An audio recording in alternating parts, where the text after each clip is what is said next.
नमस्कार साथियों, मैं पारसनाथ।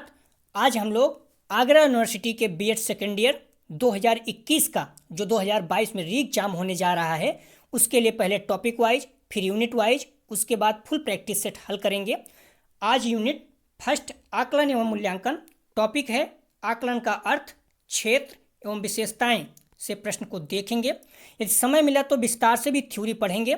आप लोग साथ में बने रहें, बुक से थ्योरी पढ़ते रहें तथा मेरे साथ प्रैक्टिस सेट हल करते रहें। मैं आपको विश्वास दिलाता हूं कि आपके बहुत ही अच्छे नंबर आएंगे। री एग्जाम में भी वार्षिक एग्जाम की तरह 100 प्रश्नों में से 50 प्रश्न 1 घंटे 30 मिनट में हल करना रहेगा। पास होने के लिए 40% अर्थात 20 प्रश्न सही करना होगा। एक प्रश्न 1.6 अंक का होगा। मैं प्रैक्टिस सेट में वही प्रश्न रखा हूं जो री एग्जाम में आने की संभावना है। Thakur publication book, model paper तथा यूपी टेट सीटेट से इस टॉपिक का प्रश्न लिया गया है। आप लोग ध्यान दीजिएगा, यूपी टेट तथा सीटेट के प्रीवियस ईयर के प्रश्न भी बीएड में पूछता है। आप बीएड के प्रीवियस ईयर के प्रश्न पत्र जाकर जरूर देखिए, उससे आपको पता चल जाएगा मैं कितना सही बोल रहा हूँ। यदि आप लोग बीएड के प्रीवियस ईयर के प्रश्न पत्र हल करना चाहते हैं तो प्लेलिस्ट में जाकर देख सकते हैं, वहाँ पर अपलोड किया हुआ है। और यदि आप लोग यूपी टेट तथा सीटेट के प्रीवियस ईयर के प्रश्न पत्र भी हल करना चाहते हैं तो डिस्क्रिप्शन में दिए गए लिंक पर या फिर प्लेलिस्ट में जाकर आप प्रश्न देख सकते हैं। यदि आप लोग बीएड का री एग्जाम या फिर यूपी टेट सीटेट का एग्जाम देने जा रहे हैं तो यह प्रैक्टिस सेट आपके लिए बहुत ही ज़्यादा हेल्पफुल होगा। साथियों, प्रश्नों पर आएँ उससे पहले यदि आप लोग चैनल को सब्सक्राइब नहीं किए तो प्लीज़ चैनल को सब्सक्राइब कीजिए तथा शेयर जरूर कीजिए और लाइक कीजिए, इससे हमें मोटिवेशन मिलता है। आइए देखते हैं प्रश्नों को। पहला प्रश्न है, आकलन के प्रकार हैं।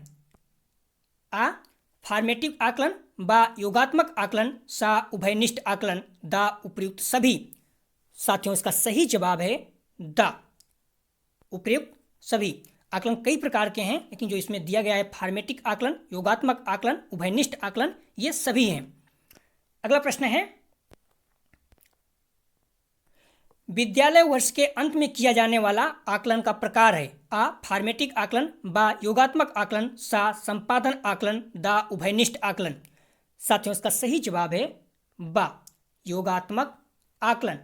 विद्यालय वर्ष के अंत में किया जाने वाला आकलन योगात्मक आकलन है। आप लोग ध्यान रखना, आकलन में योगात्मक आकलन जिसे समेटिक आकलन भी कहते हैं, शिक्षण अधिगम प्रक्रिया खत्म होने के बाद यह आकलन किया जाता है, जिसे वार्षिक आकलन हो गया या अर्धवार्षिक आकलन हो गया। ये क्या कहलाता है? योगात्मक आकलन। तथा फॉर्मेटिव आकलन क्या है? या टीचिंग लर्निंग अर्थात शिक्षण अधिगम प्रक्रिया के दौरान ही, जैसे मैं अगर पढ़ा रहा हूँ, अगर प्रश्न पूछता हूँ तो यह क्या कहलाएगा? फॉर्मेटिव आकलन। लेकिन ये पढ़ाने के बाद खत्म हो जाए, उसके बाद जो एग्जाम होगा वो योगात्मक आकलन। आप लोग शायद समझ गए होंगे। अगर क्लास चल रही है, अगर आपसे अध्यापक प्रश्न पूछ रहे हैं तो फॉर्मेटिव आकलन होता है, और खत्म होने के बाद हाफ ईयरली जो ईयरली एग्जाम होते हैं वो योगात्मक आकलन में आते हैं। तो आप लोग ध्यान रखना, बहुत ही ज़्यादा महत्वपूर्ण प्रश्न है, इसे भूलना नहीं। अगला प्रश्न है, पहले दूसरे प्रश्न से संबंधित है। सत्र भर चलने वाला आकलन का प्रकार है। आ उभयनिष्ठ आकलन, बा फॉर्मेटिव आकलन, सा योगात्मक आकलन, दा संपादन आकलन। साथियों, इसका सही जवाब है बा फॉर्मेटिव आकलन। मैंने पहले ही बताया था, जो पढ़ाने के दौरान पूछा जाता है प्रश्न, जैसे सत्र भर हमेशा जब चलता रहता है आकलन, तो उसे कौन सा आकलन कहते हैं? फॉर्मेटिव आकलन। और जो हाफ ईयरली या ईयरली एग्जाम होता है या आकलित किया जाता है उसे क्या कहते हैं? समेटिक या योगात्मक आकलन। तो आप लोग कंफ्यूज नहीं होना, बहुत ही सिंपल प्रश्न है और महत्वपूर्ण प्रश्न है। अगला प्रश्न है, आकलन की विशेषता है। आ शिक्षक का मूल्यांकन, बा शैक्षिक सुधार में सहायक, सा अधिगम आवश्यकताओं की जांच में सहायक, दा उपयुक्त सभी। साथियों, इसका सही जवाब है दा उपयुक्त सभी। आकलन की विशेषता क्या है? शिक्षक का मूल्यांकन, शैक्षिक सुधार में सहायक, अधिगम आवश्यकताओं की जांच में सहायक अर्थात सभी। अगला प्रश्न है, विश्वसनीयता का अर्थ है। आ पुनः पुनः परीक्षा में लगभग एक समान उत्तर आना, बा जिस उद्देश्य के लिए निर्माण किया गया है उसका आकलन करना, सा आ एवं बा दोनों, दा उपयुक्त में से कोई नहीं। साथियों, इसका सही जवाब है आ पुनः पुनः परीक्षा में लगभग एक समान उत्तर आना। विश्वसनीयता का अर्थ क्या है? जितनी बार आप आकलन करोगे हर बार आपका आंसर एक जैसे ही आएगा, कितनी बार भी करोगे आप अलग नहीं आएगा, अर्थात एक समान उत्तर हमेशा रहेगा। अगला प्रश्न है, आकलन का क्षेत्र है आ शैक्षिक उपलब्धियों का पता लगाने में, बा वैयक्तिक भिन्नताओं का ज्ञान, सा स्थान निर्धारण में, दा ये सभी। साथियों इसका सही जवाब है दा ये सभी। आकलन का क्षेत्र है, कई हैं, लेकिन जो इसमें दिया गया है ये सभी हैं। आप लोग बुक अच्छे से पढ़ते रहिए, आपको बहुत अच्छे से जानकारी हो जाएगी, और प्रैक्टिस सेट यहाँ से करते रहिए। कल मैं फर्स्ट यूनिट का ही अगला टॉपिक हल करेंगे, अभी आपको बता दिया जाएगा कौन सा टॉपिक है, उसमें क्या करना है कल। अगला प्रश्न है, आकलन, मापन एवं मूल्यांकन आ परस्पर संबंधित है, बा परस्पर संबंधित नहीं है, सा आकलन एवं मापन संबंधित है, दा इनमें से कोई नहीं। साथियों इसका सही जवाब है आ परस्पर संबंधित है। आकलन, मापन एवं मूल्यांकन क्या है, आपस में परस्पर संबंधित है। जो री एग्जाम 2020 का 21 में हुआ था उसमें पूछा गया था मापन मूल्यांकन से पहले किया जाता है या बाद में, तो आप लोग ध्यान रखना मापन हमेशा मूल्यांकन से पहले किया जाता है, या प्रश्न आ चुका है तो दोबारा भी पूछ सकता है, इसलिए आप लोग ध्यान रखना, अच्छे से कंसेप्ट क्लियर होना चाहिए।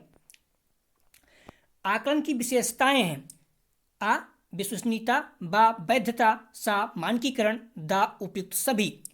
साथियों इसका सही जवाब है दा उपयुक्त सभी। ऊपर भी हम लोग देख चुके हैं विशेषताएं, तो मैंने कहा कई विशेषताएं हैं, इसलिए 2 प्रश्न को रखा गया है। अगला प्रश्न है, आकलन के लिए प्रशासित किए जाते हैं। साथियों ध्यान रखना 2020 में री एग्जाम में प्रश्न आ चुका है, आकलन के लिए प्रशासित किए जाते हैं। आ स्मृति पत्र, बा प्रगति आख्या, सा रुचि से संबंधित प्रयोग, दा परीक्षण। साथियों इसका सही जवाब है बा प्रगति आख्या। अगला प्रश्न है, आकलन एक विस्तृत पद है जिसमें सम्मिलित है, यह भी री एग्जाम 2020 अर्थात जो 2021 में हुआ था उसमें आ चुका है। आ परिणाम, बा सीखने वाले की उपस्थिति, सा परीक्षण, दा उपयुक्त में से कोई नहीं। साथियों इसका सही जवाब है सा परीक्षण। आकलन एक विस्तृत पद है जिसमें सम्मिलित है परीक्षण। अगला प्रश्न है, सीखने के लिए आकलन निम्नलिखित का ध्यान है सिवाय एक को छोड़कर बाकी सभी में है। तो आ विद्यार्थियों की आवश्यकताएं, बा विद्यार्थियों की त्रुटियां, सा विद्यार्थियों के अधिगम शैलियां, दा विद्यार्थियों की क्षमताएं। तो साथियों इसका सही जवाब है आ विद्यार्थियों की आवश्यकताएं, इसके अलावा बाकी सभी आकलन का ध्यान है। ये सीटेट 2012 में आ चुका है, तो प्रश्न सीटेट में भी पूछ सकता है, यूपीटेट में भी पूछ सकता है और बीएड में पूछ सकता है, तो इसलिए आप लोग ध्यान रखना। अगला प्रश्न है जो सीटेट 2015 में आ चुका है, शिक्षण में अध्यापकों के द्वारा विद्यार्थियों का आकलन इन अंतर्दृष्टि को विकसित करने के लिए किया जाता है। आ उन विद्यार्थियों की पहचान करना जिन्हें उच्चतर शिक्षा में प्रोन्नत करना है, बा उन विद्यार्थियों को प्रोन्नत न करना जो विद्यार्थियों के स्तर के अनुकूल नहीं है, सा विद्यार्थियों की आवश्यकता के अनुसार शिक्षण उपागम में परिवर्तन करना, दा कक्षा में प्रतिभाशाली और कमजोर विद्यार्थियों के समूह बनाना। साथियों इसका सही जवाब है सा शिक्षार्थियों की आवश्यकताओं के अनुसार शिक्षण उपागम में परिवर्तन करना। अगला प्रश्न है, निम्नलिखित में से कौन सा आकलन करने का सर्वाधिक उपयुक्त तरीका है।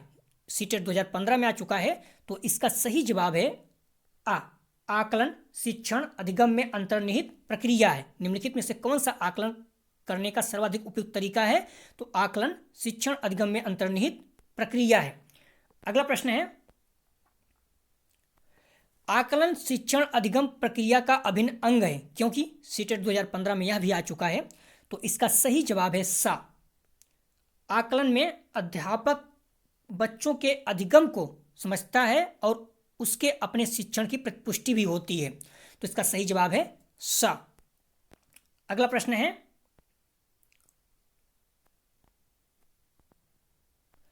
आकलन सीटेट 2016 में आ चुका है, तो सीटेट यूपीटेट या फिर बीएड में पूछा जा सकता है, तो इसका सही जवाब है दा सीखने में सुधार का एक तरीका है।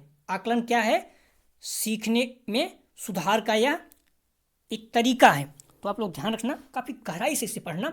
साथियों यह था 15 प्रश्न आज पहले टॉपिक से जो मॉडल पेपर बुक और यूपीटेट सीटेट से लिया गया था। आप लोग ध्यान रखिएगा, प्रश्न बहुत ज़्यादा महत्वपूर्ण है और निश्चित रूप से यहाँ से प्रश्न मिल सकते हैं।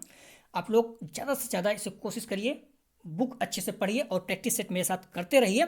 यदि आप लोगों को पीडीएफ चाहिए तो डिस्क्रिप्शन में दिए गए लिंक से जुड़कर आप लोग टेलीग्राम से पीडीएफ प्राप्त कर सकते हैं। और साथियों ध्यान रखना, डिस्क्रिप्शन में व्हाट्सएप का भी लिंक दिया गया है। यदि आप लोगों को वहाँ से न्यूज़पेपर पढ़ना हो या जॉब से संबंधित कोई भी न्यूज़ की सूचना पानी है तो आप लोग व्हाट्सएप से भी जुड़ सकते हैं। प्लीज़ जितना हो सके ज़्यादा से ज़्यादा वीडियो को शेयर कीजिए, क्योंकि आगरा यूनिवर्सिटी का दायरा एक सीमित है, इसलिए बहुत कम लोग वीडियो बनाना चाहते हैं। तो आप लोग सपोर्ट करिए जिससे हम आपके साथ जुड़े रहें। जितना ज़्यादा लोग देखेंगे उससे मोटिवेशन मिलेगा। साथियों वीडियो देखने के लिए धन्यवाद।